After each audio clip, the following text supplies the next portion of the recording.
Hello, everyone. So today we'll be continuing to read the book, A Nest for Celeste, a story about art, inspiration, and the meaning of home. Okay? I hope you enjoy it. It's written and illustrated by Henry Cole, okay? And published by Catherine Tagan Books, all right? So last time we left off, Celeste was sitting with Joshua in a field and they were drawing, right? Joshua was drawing and they watched what they thought was a cloud coming up towards them. Really, it was a huge flock of passenger pigeons, and a lot of those pigeons had just been hunted, okay? So we're moving on to chapter 13 now, called The River. Mr. Audubon's deep voice shouted from downstairs, "Joseph, let's go!" Celeste could feel Joseph's heartbeat as she was jostled and swung back and forth in the shirt pocket. So there's our friend Joshua walking down the stairs to go meet Mr. Audubon. She felt each jolt and bump as Joseph bolted down the stairs 2 at a time. The front door slammed. She knew they had left the house, but didn't know where they were heading. She heard the snorts and footsteps of several horses. After a while, the rocking and swaying of the shirt pocket lulled her to sleep.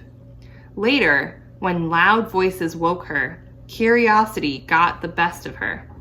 She hung her paw over the edge of the pocket, finding a grip in the buttonhole. She nosed her way under the pocket flap and saw that the men had tied the horses in the shade of some trees next to a river. Surrounding them was a forest of cane, tall grass that stretched up and up, taller even than the horses. A breeze was blowing in off the river, and the cane swayed and rustled like a million petticoats. That grass would make quite a basket, thought Celeste. The men were soon boarding a small raft. Joseph and Mr. Audubon and some other men began poling the craft out into the river. When they say poling, it's kind of a way of pushing a boat around. They use a long pole, right? And they stick it into the mud and push the boat forward, right? So they push the pole down into the water and into the mud, and they pull the boat forward. Kind of like how we have oars for a boat. This instead is just a couple long poles that they push into the water and then it pulls them forward, okay?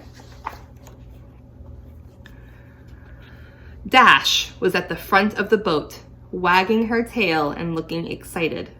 A large expanse of water opened out in front of them, and stretching for nearly as far as Celeste could see. Huge trees, some larger than a plantation house, lined the river on each side. Thousands of birds, some dark, some light, some long-necked, some short-necked, but thousands of them floated in groups, forming giant carpets on the water. Some chased and skittered and paddled after one another, or dabbled their beaks and bills across the surface of the water. Some sat and busily preened their feathers, right? That's where they groom themselves, or they pull their feathers through their beaks. Some napped contentedly in the sun. The air was filled with the din of quacks and honks and whistles. Above, hundreds and hundreds more were cascading from the skies, angling their wings and tails and dropping, splashing onto the surface of the river, with feet braced for a water landing. Celeste was thrilled. The breeze of the river was fresh and exhilarating.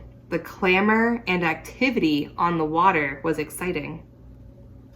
She gripped Joseph's buttonhole tightly, feeling strangely proud to be in partnership with him on such a day full of possibilities. She was on a real adventure. After poling some distance out into the river, she noticed the men were busying themselves with their guns.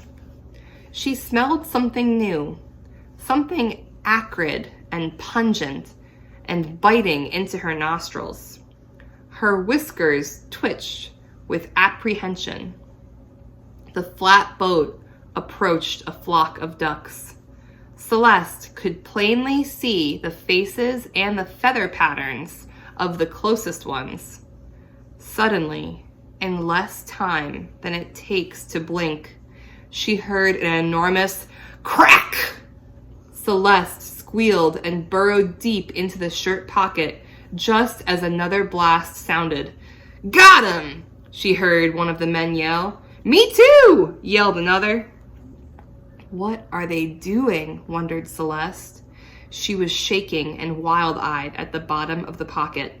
She poked her head out again and was immediately sorry that she had. Joseph and Mr. Audubon were pulling a dozen or so birds out of the water. The same birds with the beautiful feather patterns that she had been admiring moments before. The birds' bodies hung limp, drooped and lifeless. Dash was frantic, barking and sniffing. The remaining flocks of birds had lifted from the water with a roar of wings and were flying in chaotic zigzags down the river. "Some good specimens, Joseph," Mr. Audubon was saying as they headed back to the shoreline. "This teal is nearly perfect." A teal is a kind of duck. "The rest, well, fellows, it looks like we'll be having roast duck for dinner." He tossed the teal to Joseph. "Hold up its head," he said, "and its wings, quickly, while it's still warm." Joseph held the duck for a moment, cradling its soft body. The breast feathers were still damp from the river, and Joseph could sense the warmth of its body on his fingers. He pulled the wings up with one hand, supporting the head and neck with the other. In a moment, Audubon had pulled a large sheet of paper from his portfolio and had begun an outline of the flying teal. It's not really flying, right? It's been killed, and now Joseph's holding it up in the right kind of way to make it look like it's flying. So it's really not flying, even though he's saying that it is.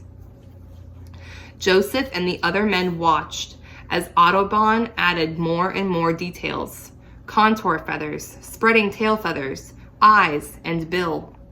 But Celeste had burrowed down into the pocket. She had seen enough. There was no more excitement and thrill to the outing on the river. It seemed that all of Audubon's paintings started out this way. The birds were beautiful, alive, and then they were shot from the sky. It's kind of sad. All right, chapter 13 is our last chapter for today. Chapter 14, a close one. The men rode their horses slowly along the riverbank. It was tough going. They were hindered by a tangle of branches and roots from the huge trees. Joseph put Celeste on the brim of his hat for part of the trip, a great vantage point for sightseeing. She perched, gripping the hat band, fascinated by the scenery passing by. She had never seen such enormous trees. There she is sitting in Joseph's hat. Do you see her right on top? Looks like a fun place to sit. The tree's limbs stretched up, covered in hanging moss, reaching higher and higher until they ended in a blurred tangle. There were all sorts of strange and mysterious bird calls and songs coming from them. Celeste felt tiny chills skitter across her skin. Joseph's hand reached up to the brim, and Celeste carefully and gratefully grabbed at an offered walnut. "You all right up there?" he called. Just then, Mr. Audubon heard a certain call from high up in one of the huge cypress trees. He loaded his gun and fired, bringing down a large black and white bird with a scarlet crest of feathers on its head. So it has almost like a mohawk, a scarlet crest of feathers on its head. The shot had only wounded it, damaging one wing, and the bird floundered around on the ground in the cane. That one we can use for a painting. We haven't got an ivory build yet, Audubon shouted. The bird cried piteously and repeatedly tried to stab the hands of anyone who grabbed at it. Back on the hat brim, Celeste watched the cheerless scene. Maybe she could help the poor birds, she thought, once they got back to the plantation house. Haven't ever seen a woodpecker before, little one? Joseph asked, rubbing her behind the ears to calm her. The men went out with their guns, looking for wild turkey and other game. It was Joseph's job to walk through the cane, flushing out the birds. Stalks of cane towered way above Joseph's head and surrounded them like high walls of a small room. The dizzying tangle of waving green dwarfed them. They soon lost sight of the other men, and Celeste felt as if she was in another strange world. Suddenly, they heard a gunshot fire, and then a sound like an arrow hitting a haystack, and immediately Joseph keeled back into the cane. His hat and Celeste flew into the air and landed some distance away. Celeste was disoriented and trembled in shock. The tall cypress trees and the thick cane towered over her. Evening was coming on, and darkness was spreading fast. She could see Joseph's body lying a distance away.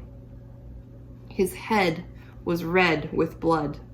It covered his face and ear and trickled into a puddle under him. It took a moment for Celeste to get her bearings and realize what had happened. The shot had hit Joseph in the head. Celeste panicked. She frantically started climbing over the jumbled labyrinth of cane reeds, wanting desperately to get back to the safety of Joseph's pocket. She needed to know that he was all right. The stalks of cane lay this way and that. Up she climbed, down she leaped, trying her best to grasp and balance. When she got to a high spot, she located where Joseph lay, checked her position, and then started out again. In a crazed burst of energy, she scrambled over the cane and reached Joseph in seconds. "Help! Help!" Joseph called out weakly. So Joseph is still alive right now, and there's our friend Celeste crawling up to meet Joseph. Joseph's still alive. Let's see what happens next. Celeste let out her breath. She was relieved to hear him speak. She climbed up his arm and found his shirt pocket and tunneled in. Joseph smiled. He could feel the mouse over his heart. "It's okay, little one," he whispered. "It's just a scratch." Audubon and the other men raced over to the boy and gathered him up. A stray shot had grazed his head just above his right ear. A surface wound only, but a messy one. His hair was matted and crusting over with dried blood. One of the men washed out the wound and then tore off strips from an old saddle blanket, making bandages from it. "You know, Joseph, I could have sworn you were the biggest wild turkey I ever did see," he joked, and everyone laughed. They started back to the plantation, and although she was safely tucked in Joseph's pocket, Celeste thought only of going home, someplace safe, wherever that was. So there we see Joseph with his new bandage across his head, right? So he survived, but it's still pretty scary. Okay, that's where we're finishing for today, all right? We're finishing on chapter 15. Well, let's give you a hint. We just see him, Joseph, just relaxing on his bed. He's probably tired, right? If you get shot in the head, you're probably going to be a little tired and need to heal afterwards, okay? All right, boys and girls, Have a lovely rest of your day, and I look so forward to continuing to read A Nest for Celeste with you. All right, bye.